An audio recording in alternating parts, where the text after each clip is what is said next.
All right, this is Good Morning Nigeria live on the network service of the NTA. Let's take some excerpts from our first conversation on this issue, talking about local government autonomy, as compiled by our colleague Ibrahim Bello Gunda. When monies are allocated to local governments, they are moved to the private accounts of the treasurer, and then from the treasurer they are moved to the local government ministry for onward transmission to whoever, But my worry, my concern is that in granting them this effective autonomy, if you so want, we should not go back to the era when teachers are not paid and primary healthcare workers are not paid. That's definitely there will still be need for constitutional alteration to streamline the position with what the Supreme Court has said. Because technically speaking, Section 16, the import of the Supreme Court decision yesterday has nullified Section 162 sub 6. When they are given this money, they should be able to use it judiciously and be transparent with it, so that at the end of the day, the purpose of which this government is granted is not defeated. In some states you have 2 years, in some states you have 3 years as a tenure for local government chairman or councillor. For God's sake, if you elect me for 2 years, the first year is for what? And then the second year is for election. So what am I going to deliver? In FCT, we've been able to secure for the FCT area councils 4-year tenure. Just like Lagos. Yes, 4-year tenure. While we were in, as outgoing chairman, we had to go up and down, lobbying the National Assembly to secure additional 1 year for chairman. We are not beneficiaries of the 4-year tenure, but successive administration will now, starting from this council chairman, they are going to operate a 4-year tenure. That shows you that local councils now will have a way of determining how to support and provide dividends of democracy for their people. All right, that was an excerpt of our conversation on the Supreme Court's judgment on the local government autonomy last week, Friday, and we thank Ibrahim Bello Gunda for compiling the excerpts for us.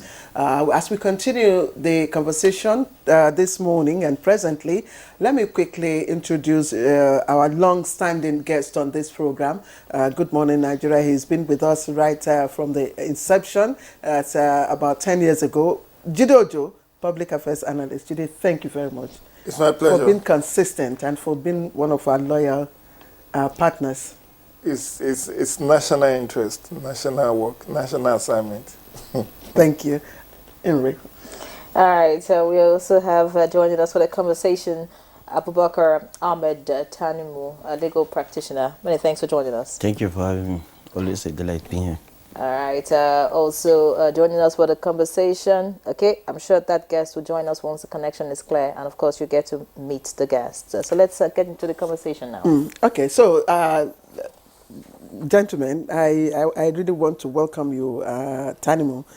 It's good to see you once again. Now we've started our conversation. Judy, thank God you were here with us last week, and the consensus on what has happened, that's the judgment of the Supreme Court, is that, it could be a good step in the right direction. And a lot of, many Nigerians, I should say, have applauded the decision. But there are also some who have some reservations about that. And they point at a particular section of the Constitution.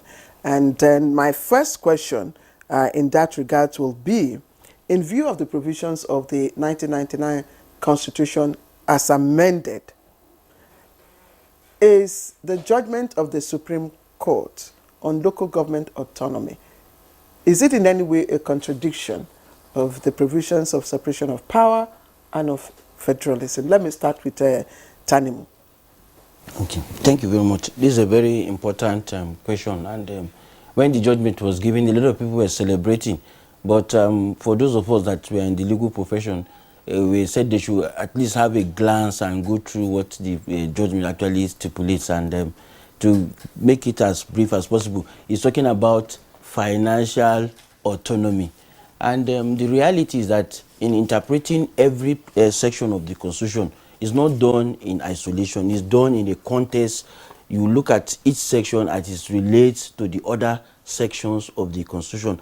And you see, the truth of the matter is that any action that you present before the court is the responsibility of the court to determine such kind of action that you have filed in court. If you approach the court and you say, for all intent and purposes, you want to declare that I'm a woman, and you have filed all the necessary processes, they will accept your filings and they will make pronouncement that as far as they are concerned, I'm not a woman.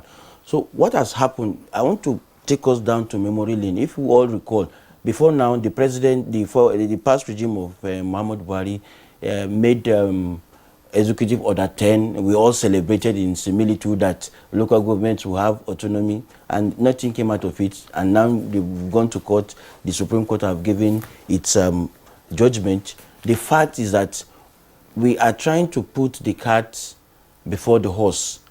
What obtains in the various local government will not change. The problem ever since has not been that funds are not being channeled to the local government. They have, by the operation of Section 162 joint account, whereby you have the state and the local government having a commissioner of local government and chieftaincy affairs and the rest, and they operate. But you see, we are now looking at it from one context.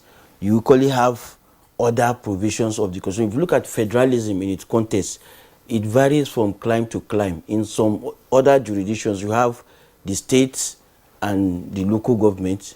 That's the federal, that's the center, and the local government. Whereas in others, you have the center and the state. In Nigerian context, what we have in the Constitution is the federal and the state section. But the context of federalism in the U.S., I mean, where we, you know, you also have other tiers. Sure. Yes, you have the division between the federal and state government, but you have other tiers of government that are also recognized by the various constitutions, which is similar to what we are practicing. Okay, so our constitution recognizes the place of the third tier of government. If you say recognize, now let's look at it in terms of context.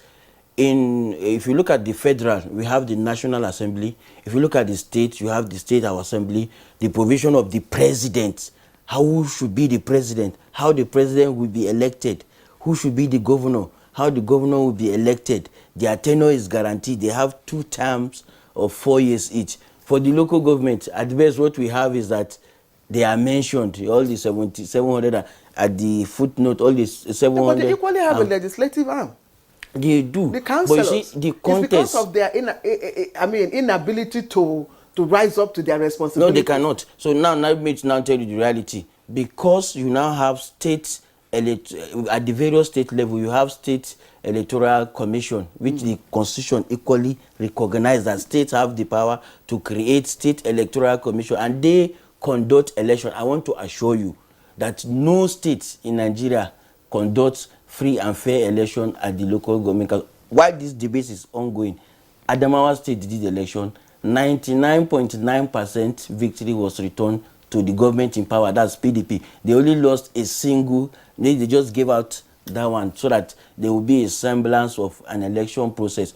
If you have a local government chairman that is being imposed by the governor, no matter the electoral, no matter the financial independency, pronouncement of court and everything, it will still go back to the same process. So what's what's your evaluation of the judgment? The judgment is in sync, but the implementation in reality will not know anything will be achieved. Okay. If judicially, at best, what we can do is to share, is to be the paragon. Now we are now telling the public, the National Assembly, the various states of assembly, they now need to now amend the Constitution. We will get to that. Yes.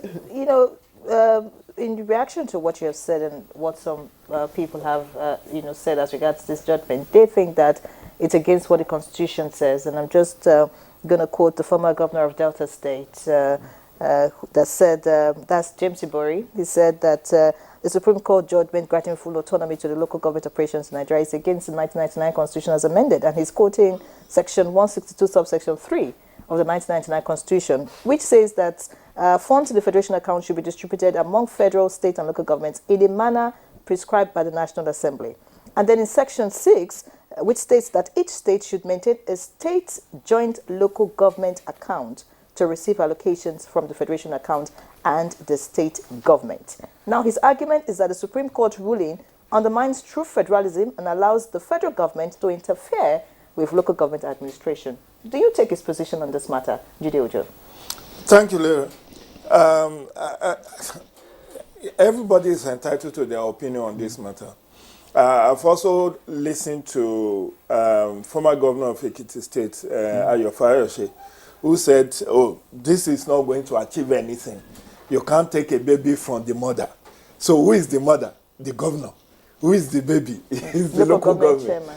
So, see, what people are saying is not law, it's practice.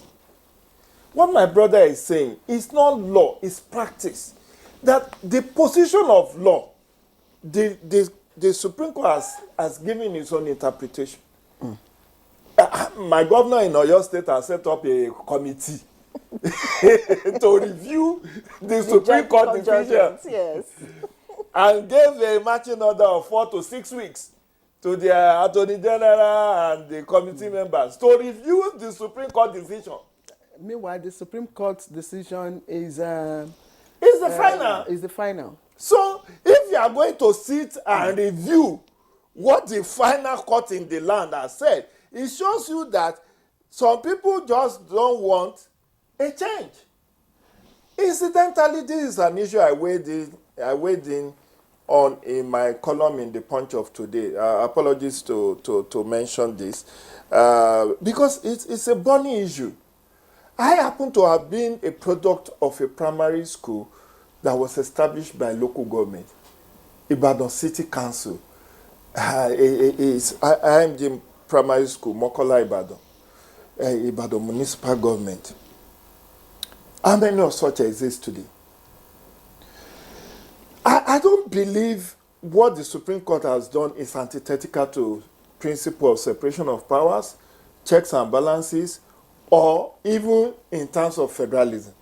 When people quote Professor Casey Weir classical definition of federalism, that is sharing of power between the center and the federating unit, and they talk about two centers of power. Yes, if that's the way you want to go, is it today that local government start to exist? Local government has been in existence since the First Republic.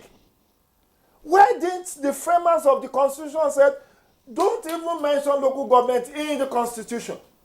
Even my own newspaper, The Punch yesterday wrote an editorial where he disagreed with the Supreme Court. It's within the right of the newspaper, is their editorial, that the Supreme Court erred. And they were quoting the same classical definition of federalism. That's the same way Afenifere was quoting Supreme classical definition of federalism, power between center and federating unit. Yes. So if we know, as a country, since First Republic, that we don't need a third tier of government, why have successive administration kept quiet and allowed the existence of this local government? Why have they not deemed it fit? We have had 1960 Constitution, 1963 Constitution, 1979 Constitution, 1999 Constitution. Yet, local government continues to feature. And all the eggers, legal luminaries, and political scientists of this country, they don't deem it fit to say, look, what you are doing is antithetical to the principle, classical definition of federalism. I don't think, and I'm of the school of thought that every country has its own unique way of doing things, of administering its own country. When Rocha Sokorocha, former governor of Imo State, when he assumed power, he decided to devolve power beyond local government and decided to have a fourth tier of government in Imo State. That was his own idea. There are two pathways to this. It's either we want to scrap, and I've written column on this. I said, look, it's either we want to scrap local government entirely, remove every shred of local government function, structure, composition, everything, remove it from the constitution, make it the local affairs of the governor. If a governor decides to go and establish 500 LCDA, so be it, if it has funding. But situations where we currently have, and we need to understand why the president intervened. The local government funds gets into the joint states local government account and are redistributed to fund LCDAs that were established which were not recognized by the constitution. They routinely dissolve State Independent Electoral Commission, refuse blatantly to guarantee and grant State Independent Electoral Commission financial and administrative autonomy. Now everybody is clamoring. This place where we were on Friday, people are saying, oh, let INEC take over the conduct of local government election. Is that in sync with the principle of federalism? Jude, let's put you on hold at that point. Thank you. That's a question you've raised. Festus Oguche, another of our very valued contributor on Good Morning Nigeria, joins us via Zoom, and he's a constitutional lawyer and public affairs analyst. Mr. Oguche, I haven't seen you on the screen. Yes, thank you. Mr. Guche, thank you very much for joining us. We are glad you were able to make it. And the issues that are emanating from our conversation this morning, first is we know that the judgment, as you lawyers would say, the Supreme Court, relies on that principle that you people call stare decisis. I don't know how you call it, decisis. And then, of course, arising from that, your judgment is what you call res judicata. It's final. No one can reverse it. The Supreme Court cannot reverse itself. So this judgment has come to stay. Let us look at its implementation, which is where my brother here, Abubakar Ahmed Tanimu, and a lot other people are talking about. Do you think, or what do you think would happen? Might there be an invocation of the doctrine of necessity to implement?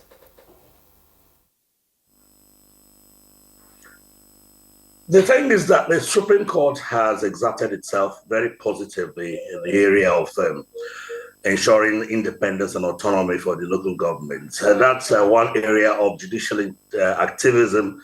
That's what we call it, which relates to filling the gap, not only filling the gap, but taking hold of the policy of running or administration of local governments, the manner that to ensure its effectiveness and its efficiency. It's simply judicial activism. I don't know where res judicata come in or this other one that you said. Stare decisis, it doesn't come in anywhere. The Supreme Court is a court of policy.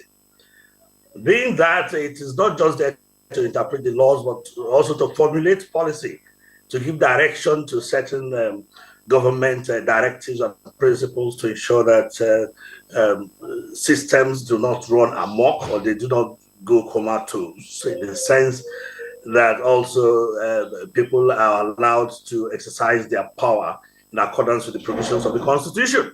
Section 7 of the Constitution is very clear on that the system of a democratically elected local government is hereby under this Constitution guaranteed. That is what it should be, that there must always be a democratized local government system at all times at that level of government. Let us remind ourselves that it doesn't make the local government a tier of government, because the Supreme Court has not even stated so, and the Constitution still looks at it as existing, local governments as existing within the state frameworks.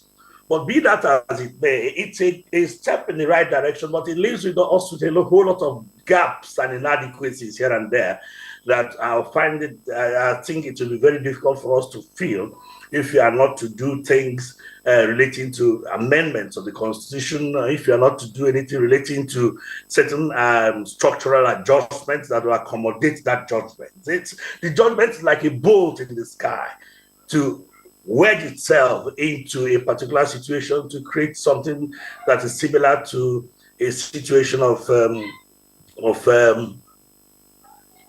reasonableness, a situation of certainty in the local government system. The implementation of that judgment will not be a very easy thing because there are, like I said, there are certain areas that the Supreme Court had not taken a very good look at, and probably to have taken its time to wade into those areas and see what it can do. Except maybe we have to return to the Supreme Court, and that's in the area of the existence of the Local Government Service Commission, which is directly under the state structure, the existence of the State Independent Electoral Commission, which is directly under the state structure. It's governors that appoint. And people have been suggesting, for instance, that these things be made as part of the federal administrative agencies. But that is like transferring this loyalty from the governors to Abuja. And we know what Abuja politicians can do with it. So to ensure that the judgment is given the proper place it deserves within the annals of our administrative system, I think what is important is to ensure that the local governments are given full autonomy. And this the Supreme Court had not given them. It's only in the area of allocation of resources, of transfer of money and all that. And if you leave that alone and still leave the local governments under the canopy of the electoral values of the state structure, that is in the State Independent Electoral Commission, then of course it's just like the same thing. Nothing had happened by that judgment. So if you leave it under the civil service structure of the state in the Local Government Service Commission being run by states, of course they are still under. The governor decides who gets there, who gets what, and for what reason. If you misbehave, you will never get there. Because the electoral system is under the whims and caprices, in fact, in the pockets of the governors.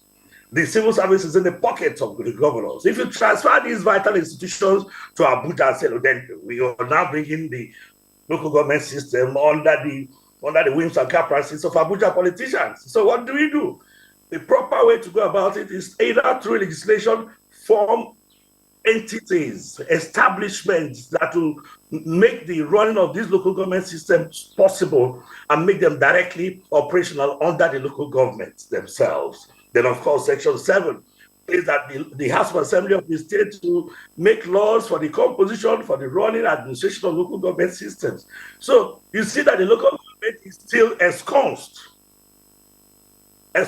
or rather subjected to these state structures. But then if you are trying to give it some tiership, like local government is a tier of government, okay, then what should be done is to follow that judgment. And if you see areas that cannot be implemented, being a decision of the highest court in the land, a decision of the Supreme Court of Nigeria, then all things must be done legislatively, administratively, structurally, to ensure that the local government have full and independent status to be able to run their own affairs. Else this judgment, as far as I see it, will just be like a vicious cycle. It has created a vicious cycle of insuperabilities where the states will have one area of controlling the local government, and the federal will have another area of controlling the local government, and the local government is trapped in the middle, being drawn this way and being drawn that way by both the state and the federal government. That's my position. Thank you. Pastor Guche, thank you. We quite understand the issues that you are raising, the challenges or probably areas that might be tackled further. But I'd like you to clarify for us your earlier comment about the quality of the judgment. I mean, you don't believe that this is, in terms of the autonomy, granting of autonomy to local government, you don't believe that this is probably a closed, statement. I mean, you cannot reverse this judgment. It has come to stay. And secondly, you talked about democratizing, the system. What is the place? Or explain that in relation to the place, the role and function of the local government council areas, and is granting them this autonomy not part of that democratized system? Yes, the Supreme Court has taken a very bold step. Like I said, it's one that is very commendable. It has now gotten to a situation where you see the local government almost going comatose without funds, salaries, without they're only there to pay salaries and give the remainder to the governors. And this has been running for quite some time. A very unfortunate situation. It is simply because we do not have respect for our constitution. If not, when people go against the provisions of the constitution and begin to do things anyway, anyhow, contrary to the constitution, they must pay for it. Our judicial system is not strengthened enough to do that. And most people know very well that what they are doing is wrong, but they'll tell you to go to court. People that say that should be serving jail sentences. For years, it has been a system of caretakership. It has been a system of arbitrariness. It has been a system of subsuming the local government system as an appendage of government house of the states. It's like the local government do not even exist in most of the local government areas in Nigeria. If you go there, you only see the political appointees, the chairman and the councillors at the end of the month when allocations are made and there's money to be shared.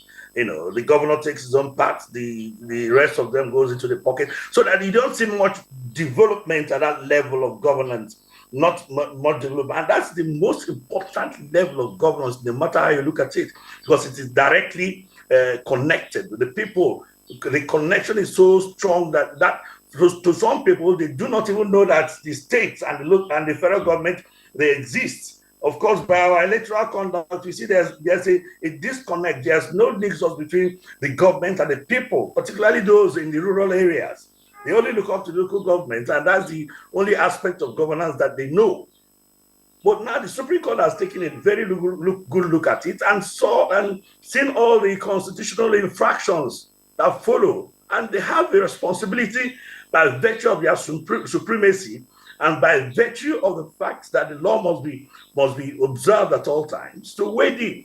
And they have done it so brilliantly well, very beautifully well. Though, like I said, there are so many gaps and inadequacies in that decision that will require more interventions, but well, that can be done structurally or legislatively.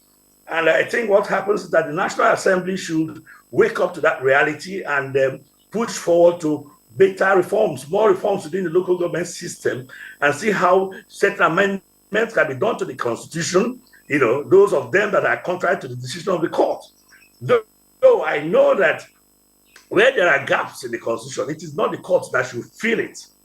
Where there's an omission or where there's any defection, it's a legislative matter. But the Constitution has come in, and nobody can challenge it, and they've done it very, very well. And they did it in the mold of preserving the constitutional framework and ensuring that people abide by its provisions. So I think that's a very good step in the right direction as far as I'm concerned. And some of the constraints that we see in the course of implementing the judgment must be removed as a matter of judicial imperative, as a matter of legislative imperative, as a matter of an executive imperative, because the Supreme Court of Nigeria cannot make a decision in vain. That decision must be given force, must be given viscosity to stand the test of time. Thank you very much, Barrister Oguche. You made mention of payment of salaries as being the only thing that local government do, you know, at the moment. And of course, like you said, hand over what is left to the governors. And that same issue is the concerns, one of the concerns being raised by some governors. The governor of Akwa Ibom State, for example, has come out to say, well, he supports the judgment of the Supreme Court, but that the local government should continue to pay salaries, because the challenge they used to have before, you know, state governors, you know, came into the whole mix was the fact that local governments were owing salaries. Now, I want you to weigh in on that, you know, as regards some of these concerns about if the local governments would still be able to do the needful now with this judgment and without supervision from the governors. And then there's this, insinuation about the fact that this judgment may not be implemented until after a 90-day window. You know, I want you to speak around that and then about the concerns by the Akwa Ibom State Governor. Thank you very much. So, in line with what you said, that I think it did not get you clearly, you said it is res judicata. The Supreme Court is the apex court. Any decision by decision is a finality. You are not ordinarily supposed to appeal the decision of the Supreme Court. So, you are right in that regard. The matter is settled. Now, in reality, can it be implemented? Issue of salaries. What we all know what obtains in all the local government. I have friends that are local government chairmen. They don't do anything apart from what they are being dictated upon. Why do you, the most dubious commissioner in the whole states is the commissioner of chieftaincy Local and government local and government chieftaincy. affairs. Why? Because they are controlling all the resources that the constitution said states should have joint account. Some states have gone ahead to create local government development authorities. They cannot get the National Assembly to recognize them as a local government, that the name will be mentioned in the constitution. So, and based on what we have now, it means allocation will not be given to those local government, local area, local development association, or what they call them. It is from the other local government that are receiving funding that they will now channel it to fund. So basically, local government are not doing anything. They cannot pay salary. Those allocation, they are going to be, even before the judgment, all local governments have been receiving their allocation. But it is the process that the money gets to them. Most local government chairmen, they don't even control up to 5 million naira per month.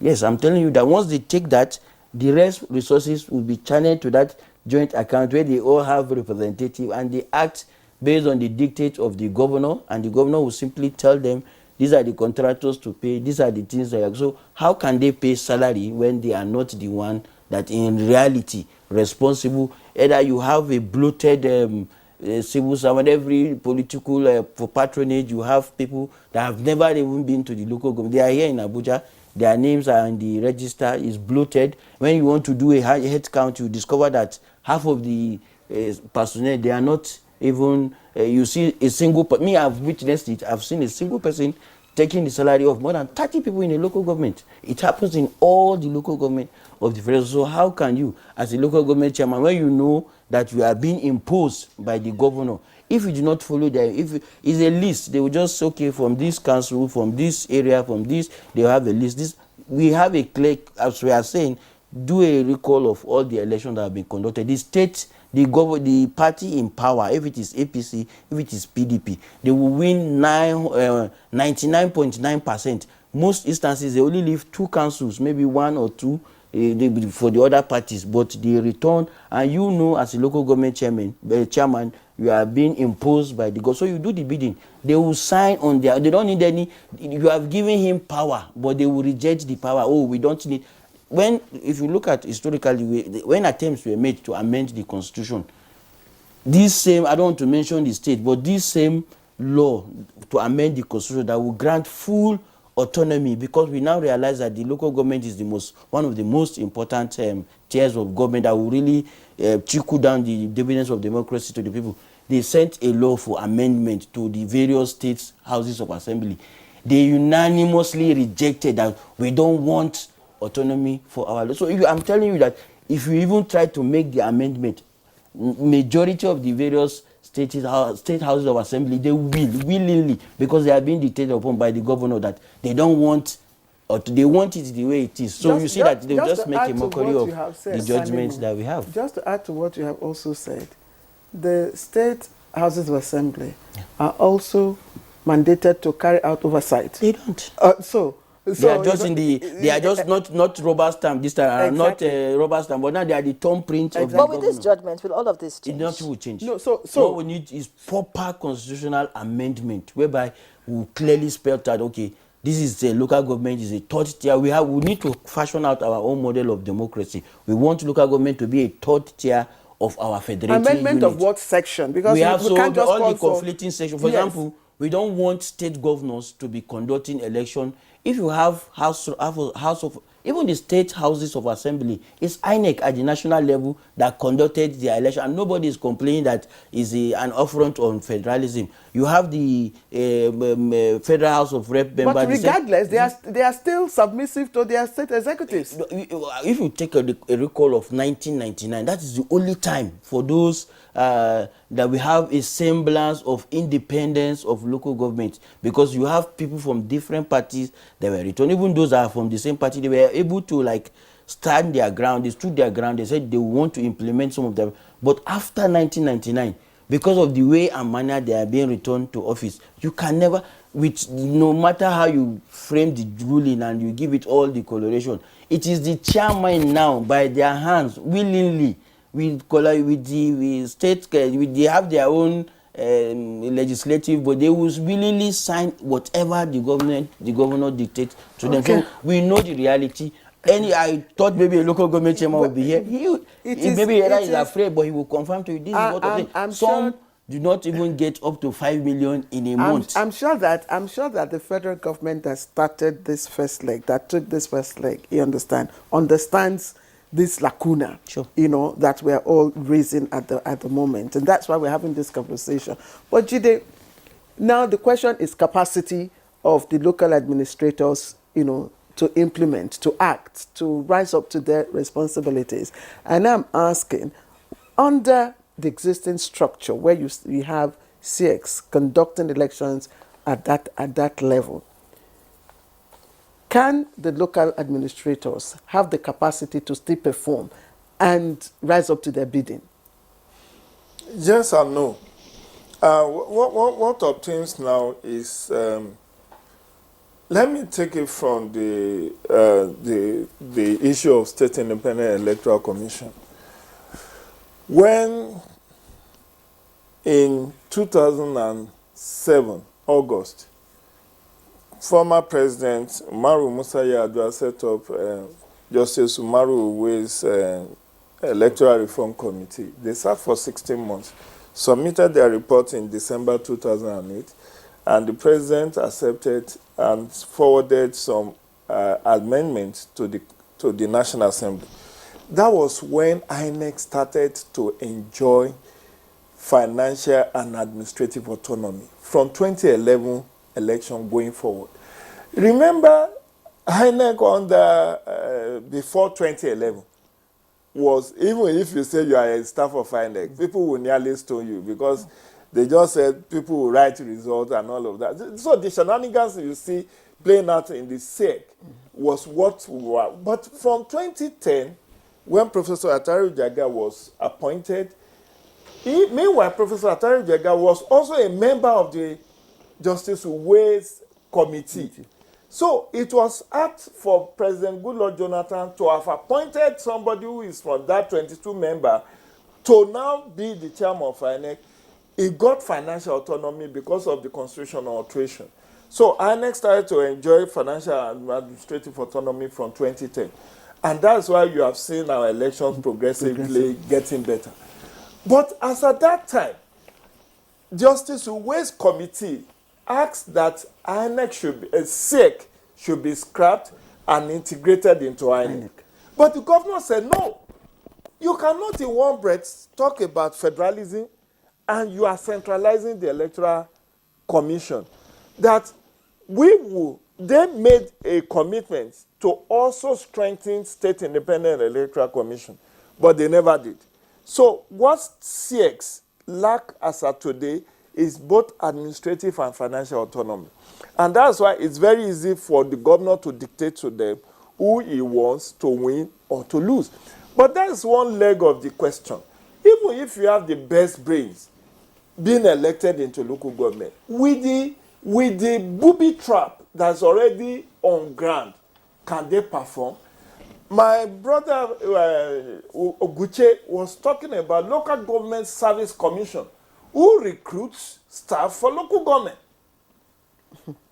It's the state government that recruits secretary to the local government, recruits key staff of the local government. It's not even the chairman of the local government that recruits those staff that is going to work with. And Tanimo has just told you the reality that obtains, where they have a bloated service.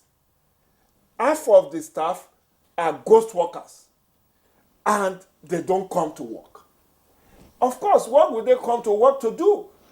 The money meant, and this is part of the problem, apart from the fact that the state government have a chokehold on the administration, the key administration of local government, because of the kind of appointment it makes, secretary, auditor, accountant, all the key functionaries of local government are state appointees that are posted to work in local government.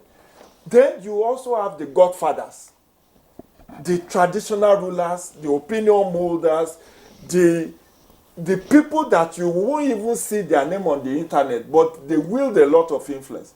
And whatever they say goes.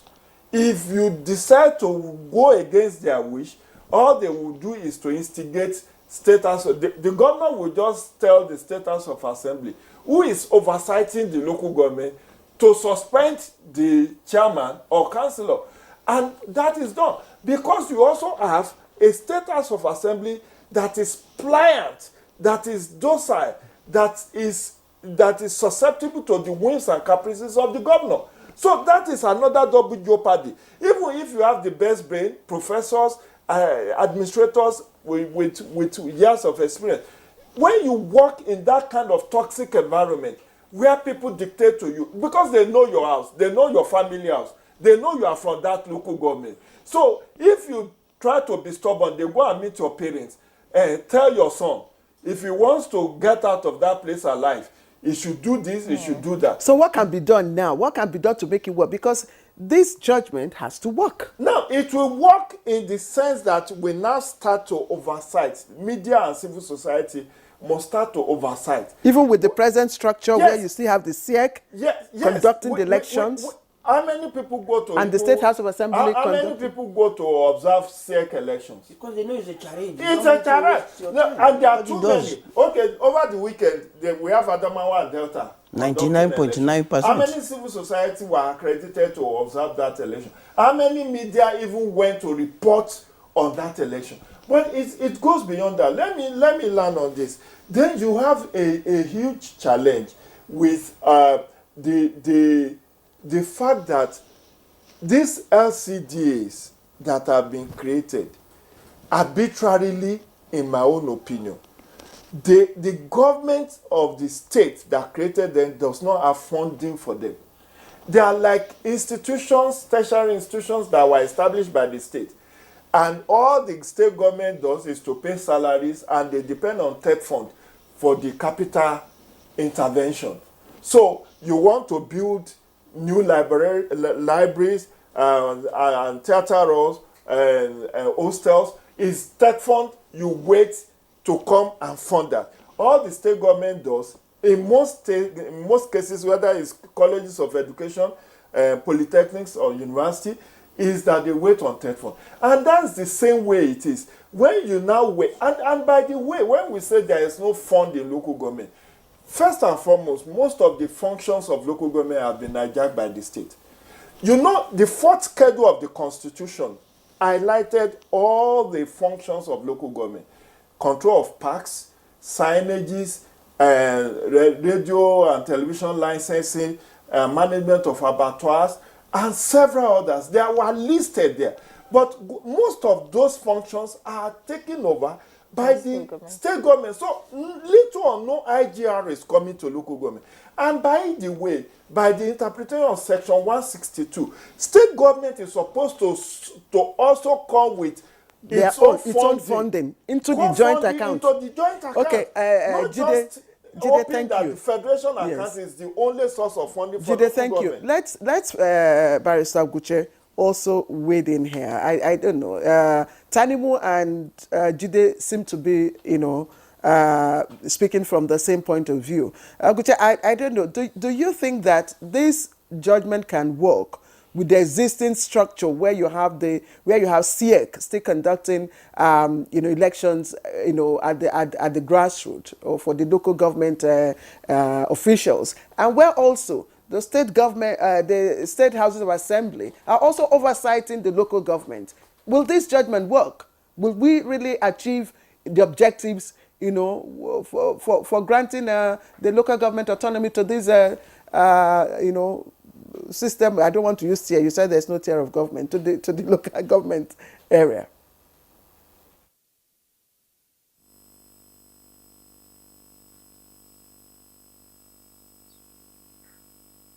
Thank you very much. First of all, we look at the judgment as a life. First of all, we look at the judgment as a life-saving mechanism for the local governments to save the life of a dwindling entity. The local government has not just been relegated. For a long time been related operational framework that it appears the local government has no business running the affairs of government because other governments are there, other levels of government, the House of Assembly of the government of the state affairs. Mr. Jide there in the studio had recounted in graphic terms the problems that associate with local government system, but there is use of power, usurpation of functions, both at the state level and level as well. The system is totally of the Constitution. And that is why I feel pained that people do all those things for all those years and nobody has gone to jail for it. People who defy the Constitution, they defy the law also. The Constitution is the basic law. And that should face them is a jail sentence. I don't know what we have to do with the judicial system to strengthen it in such manner that people who do it, including state executives who can start trial at the end of their tenure, for infiltrating into the local government system, creating caretaker committees, you know, abusing the Constitution in that manner. The issue of the State Independent Electoral Commission is rooted in the fact of the desperation of our political class.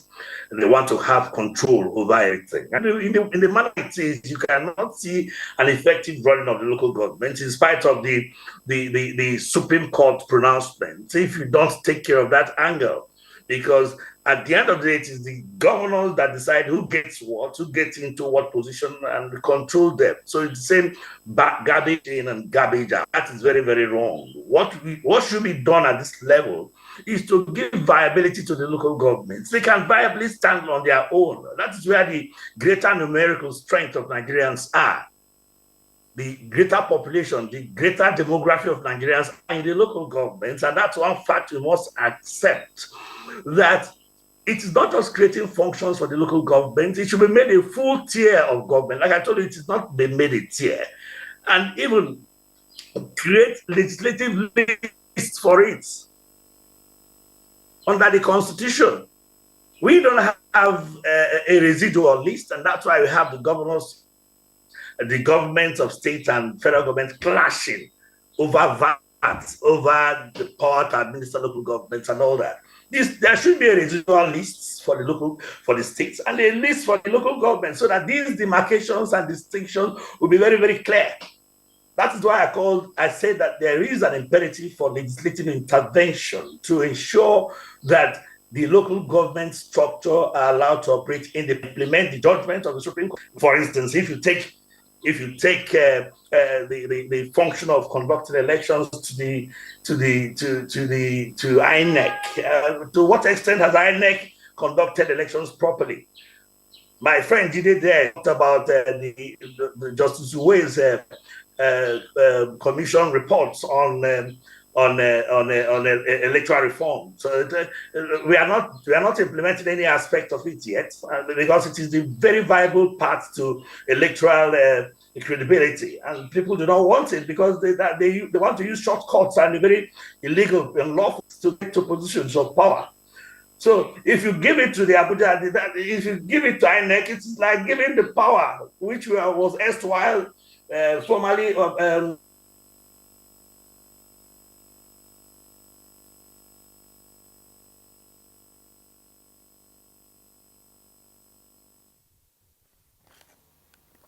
All right, looks like we have an issue with the connection with Barrister Oguche. We hope we can fix that and, of course, get to hear more of what he has to say. But let's get back here in the studio and, like Abubakar Ahmed Tanu moved to react to some of the decisions taken by governors so far. We've seen governments coming out, state governments coming out now to schedule local government elections. Just over the weekend, we had 2 local government elections which held. 13 will be held, very soon. Now, would you say that all of this is just going to be effort in futility, looking at what you have said as regards what the local government chairman will eventually do, even when they are elected, into office? And then, from this reaction by some governments, would you say that we will just likely see a change from what we used to see? Yes, we will see a change in one leg, in the sense that local government governors will not be dissolving local government council at will. Before now, you can just have an election today and a new governor comes up, or the governor will not be happy with those fine for no reason. He will just dissolve, appoint caretaker committee. Based on this judgment now, they will not be funded. So no governor will want his fund to be withheld. So naturally, which Adamawa State have just done, as I said, 99.9% PDP, since they and the government in power, they return victorious. So is it that can it even be possible that in a state everybody will just tilt to a particular? It happens in all the other states. If you go to Kaduna, if you go to Kano, if you go to at the moment we have about 22 states that for no reason you see states, even so it pains me that some of those protagonists of democratic ideas, they were once governors and they ruled for as long as 8 years. They refused to even conduct the sham election that we are all already used to, because I assure you, but everybody knows that elections are not being conducted. How can you conduct election if you are a state electoral commission and you will not be funded for the entire 4 to 3 years, maybe some weeks or months to election? The governor will simply call in, fund you and tell you, these are my lists, and you see that it doesn't work that way. It doesn't work that way. Despite the list, like what we're seeing with governors and their predecessors, we're seeing governors who have come into power and saying no to whatever agreement they have signed with their predecessors who got them into office. Don't you see that happening in the local government? No, you cannot have that in the local government. As Jide pointed out, in the local government, somebody will tell you, will give you your whole history, your parents, your uncles, your relatives, and tell you have to do it this way. If you do not do it this way, they will be the same person to go and instigate either land issue, a communal violence, and the state houses of assembly they are the fingerprints of the governor, not rubber stamp this, and they will simply either dissolve the local government, suspend the chairman for investigation, and before you know it, you are gone. Okay, Tanimu, I understand the issue you're raising with Adamawa, but it is not unlikely that a particular party, will win with a landslide, if that party is popular and it's, doing the work of the people. So it's not unlikely. But regardless of how and what manner, people get into office, what is most important is whether they would have the effrontery, and capacity to withhold funds now from their chief executive, except of course they are like some governors we know in some states that have shown that effrontery and capacity to challenge their ex-wife chief executives. Now, so, and in that manner I will ask, because the position of government now, the posture that the government is giving us now is like, look, it must work. There must be a change. We must have good governance at the local level, because all the indices of poverty, all the indices of our humanitarian needs are coming from the grassroots. So what measures or mechanism can be put in place to ensure accountability and transparency on the part of our local administrators? And I'll allow you to answer this when we come back. We're calling for a short break. This is Good Morning Nigeria. Please stay with us. I'm sure you'll want to hear what Tanimu and the rest of our guests would like to say regarding measures. Don't go away. All right, welcome back. And just before we went on break, Tanimu, I was asking, regardless of whether local government chairmen were elected, appointed, selected, or by whom and all that, what can be done to ensure that the funds that will now come into their account, is judiciously used rather than pass through the labyrinth, through the pipeline and back to status quo? What should be done is very simple, and we all know what should be done. The constitution needs serious amendment. The various state houses of assembly that their inputs are required, they are incapacitated by the overbearing influence of their governors. So it's like the governors are strangulating the process. So for me, if I were to be the president or in the presidency, they should make a deliberate effort whereby conflicting areas as identified by a lot of Nigerians in the constitution, because I said you don't take a single part of the constitution, you have to look at it in a holistic context. Like in this context now, any part of the constitution that will negate the concept of absolute autonomy to local governments to function properly should be identified. Then the mechanism for amending the constitution, it should be done swiftly. Which the Jet 8, we're in the Jet 8 era. There's nothing stopping the entire 36 state houses of assembly simultaneously. So all the amendments that we've been clamoring for, there are some that majority of Nigeria were all in agreement. But the question is, why is it not being amended? For example, if you ask the governor now, do you want autonomy for your local government? He will tell you yes. If you ask the person from the local government down to the masses at the local government, we all want a local government. If you ask the state house assembly member, you ask him, he will tell you yes. But when it comes to the reality of voting for it, then you will get a different result. So let's have issue of now amending our constitution. Are we asking the same people that are complicit? Yes, and they will tell you they even want carry out the amendment. Yes, so now that is why we need to now go further in amending our constitution. There's one element of constitutional amendment that is lacking in our constitution. We should have the issue of, we should have a particular portion in our constitution whereby issues of this nature should be done by referendum, whereby the entire Nigerians will all go out. INEC should be able to conduct a yes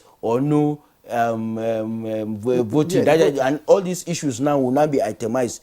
Do you want state electoral commission to exist and to conduct election for the various states, yes or no? Do you want the local government chairman to be appointed for 8 years or 7 years tenure, renewable tenure? We all now can identify the issues that needs amendment. We now know, for now, if we want to have continuous amendment of the constitution on issues of such as this to be continuous, they should now have we don't have it now. We should now have a clause whereby certain important germane issues should be done by referendum. But isn't that why there is, sorry, my sister, sorry, isn't that why there is the what do you call it? The state houses of assembly? No. That doctrine of necessity clause. No, you see, you cannot. You should not be overflogging that doctrine of necessity. When the doctrine of necessity should not be used to solve all the problems. If there is a challenge, you will look for the solution. We should look for a permanent cure to it. Like in this case now, if you leave the power to the state, they will still abuse it. So now leave the power to the people, whereby the entire Nigerians now, all of us as Nigerians, will go to our various ward and will say, on this issue, should local governments have, should states, because the constitutional item now, it means we have to now, we are saying putting the cart before the horse. We should now have a clause in our constitution whereby certain issues, it should be a deliberate action, certain issues so that that concerns local government, that a lot of us have lost confidence in the various state houses of assembly, that they will have the independence. I'm telling you, you give them that power, they will not be able, they don't even want to do it because they are being dictated upon. The innocent local government chairman, they've been receiving funds. The fund goes to that joint account. They are members of the joint account, but they just stay there, they're being dictated upon. So the problem will continue unless we have a permanent cure. Being dictated upon, and then you're saying that power should return to the people with what you're calling for. But I want to find out from Jide Ojo. I asked Ahmed Tanimo earlier about the fact that we may likely see local government chairmen who may want to revolt against state executives, in this case, now that they know they have the powers. But looking at the fact that local government chairmen do not have immunity, and if they are properly oversighted, like you said, by civil society and the media, don't you think that even as it stands, we may be able to see some viable local governments? Definitely. I'm not pessimistic at all about this Supreme Court decision. What President Tinubu could do as the father of the nation and a former governor himself who understand the issues and a political leader is to, just like he addressed the National Economic Council recently, he's not supposed to be there, but he went there and chaired the meeting, which was constitutionally meant to be chaired by the vice president. And he said, look, governors, I want you to give me blueprint of how you want to solve food security in your state within 1 week. You get? The president can also call for National Council of State meeting and said, look, this is our country, we have no other place. We are talking of insecurity. Insecurity takes place at the grassroots. Most of the banditry takes place at the grassroots. The local government chairperson is helpless because he has no control of funds. He has no control of security. If the governor is even saying that they are just chief security officer by mouth, that power resides in Abuja. So if the president can call his brother governors to a meeting, appeal to them, and get them to be on the same page with him, to reform local government, and let them see the bigger picture, that look, this controlling local government because you want to retain power. As a governor, you cannot be governor for more than 8 years. Maximum 2 terms. So let go. Let there be thriving administration at the local government. They know what to do. Once they remove their hands and allow for free, for instance, return those areas where local government is supposed to get IGR, return it to them, and make sure you oversight the IGR collection so that they don't also collect and keep it in their own personal purse. Because we have seen management of parks, they do ticketing, collect millions, but it never went to the right purse. You understand? I don't want to elucidate too much. You know what happens with the parks, motor parks, gardens, abattoirs, cemeteries, signages. These are under local government. It's enunciated in the first schedule. So if the governors allow them to manage those things that the constitution has given to them, and also give them their own portion of support, financial, apart from the one from federal. But you see, the question that comes to mind, that rings, is what will the governors do with the LCDAs? Because, like I've pointed out, the functioning of LCDA, so far, what they have been doing to maintain the LCDA is to redistribute funds that comes from the federation account into the JAC account and use it. It's like in Lagos now, there are 20 recognized local government, but there are 37 LCDAs. So you redistribute what is meant for 20 local government to 57 places. The LCDAs don't have a constitutional provision. So when the federal government is ready, it knows how to do. No. What I'm now saying is that leads us to a question. Would the governors scrap these LCDAs, or would they allow them to leave and use state funds to now get them to function? Or another pathway, as we have been saying, people have been knocking Supreme Court, knocking President Tinubu. Can we also have constitutional alteration and say everything that has to do with local government, remove it. Let every state decide on whether they want a third tier of government or another tier of government, and let them create it and fund it from their own purse. Because as it is, even the local government creation has been lopsided. You have a Kano state with 44 local governments, Lagos with similar population or approximate population having 20 local government. And the Lagos state people felt that they are marginalized. That why should they have 20 local government and Kano will have 44? Meanwhile, they created Jigawa out of Kano. Jigawa still has over 20 local government. You are taking us into very complex what issues. I'm saying invariably is that if we want to alter the constitution, we must be clear with options we want to have. First, we must alter the constitution. If you want to keep state independent electoral commission, you cannot keep them in the way and manner they currently operate. you must guarantee them political, administrative, and financial autonomy. Otherwise, nothing will change. So you will just have this routine, sham, and charade elections that will produce whoever they want to be in local government. But that is even the least of the problem. Like I've said, the governors are in control of local government service commission. They appoint the key staff of local government.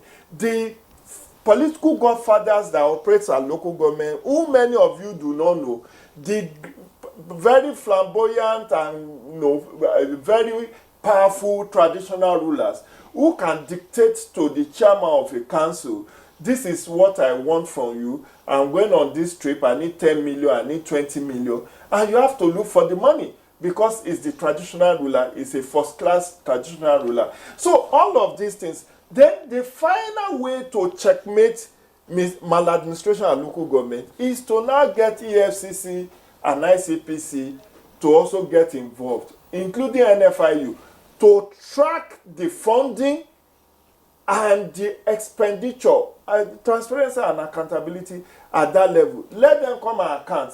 From today going forward, you have received X amount of money. How did you spend it? Can we see your receipt? Can we see your contract papers? How much has been disbursed? How much was spent on overhead? How much was spent on salaries?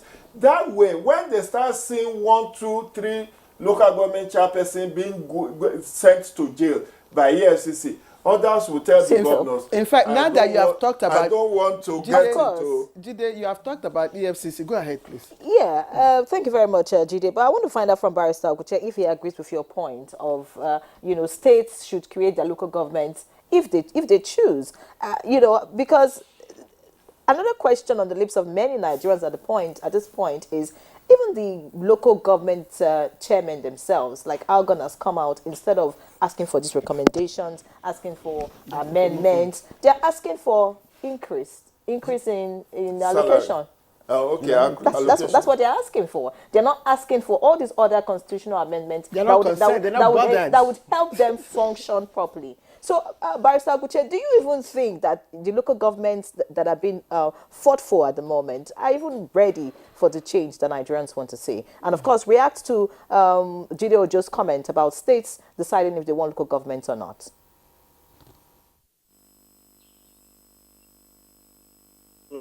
I didn't get your question quite clearly.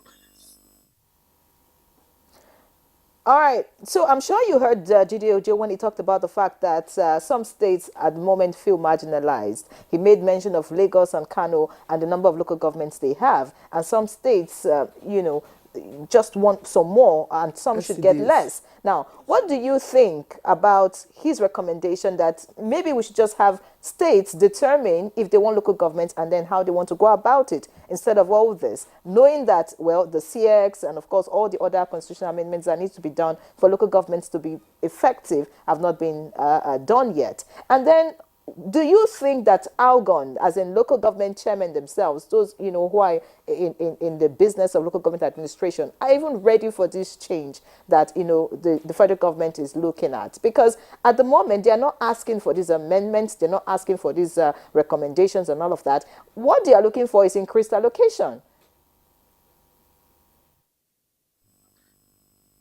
Yes, thank you very much for that question.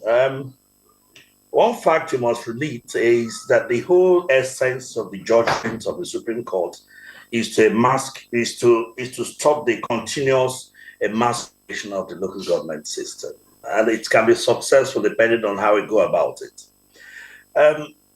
Contrary to the position of my friend there in the studio, the doctrine of necessity comes in because the local government system is one that there's no amount of legislation that can be done at the National Assembly that to give it that required something. People are used to, politicians are used to a system whereby they lord themselves over the local government. And this new structure to them. So they will always find ways.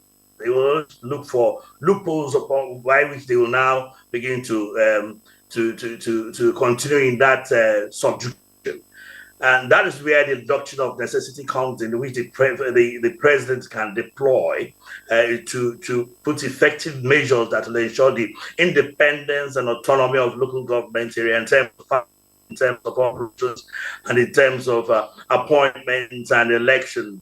And I think it can be exercisable by the president, even without legislative intervention, even at the face of the judgment of the Supreme Court, construed not just in its letters alone, but also in the spirit by which that judgment or that decision was given. The local government structure we have in this country is lopsided. I agree completely with Jide in the studio, but then it is for then within the ambit of this operational framework for the president to exercise that authority and maybe compel the legislature to put out or formulate the measures upon which local governments can be created in terms of size, in terms of terrain, in terms of viability. These are very, very important areas. The local government cannot be pushed to the states to determine whatever. That's the normal take of things because they exist within states. That authority cannot be given to the states because at the end they will just do nothing but abuse that privilege. I think it's something that should be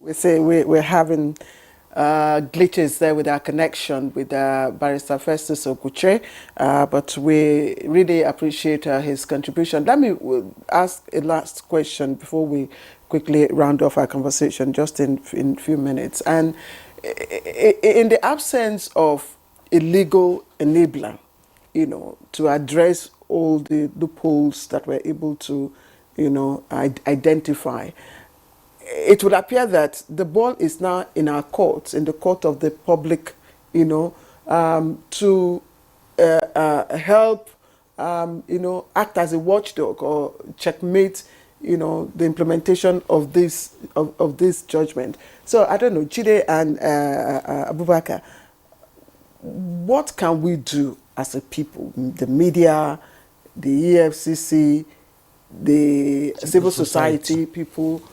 What can we do? And mind you, the local government administrators do not have immunity. So they can easily, be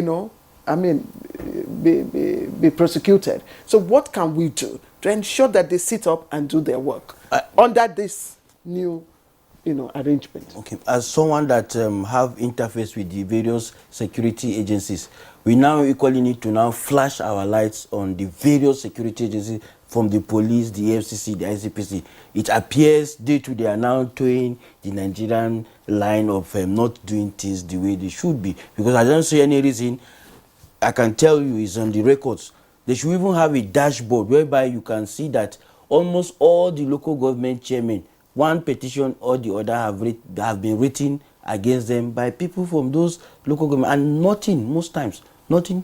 You that wrote the petition, you will not be contacted, you will not be informed that a decision has been taken. You are not seeing them being prosecuted in court. You are entitled to have that belief that the matter has been swept under the carpet. Some will argue that they are overburdened with so much work, but for how long are we going to so now it's not enough to even make reports to the various security agencies.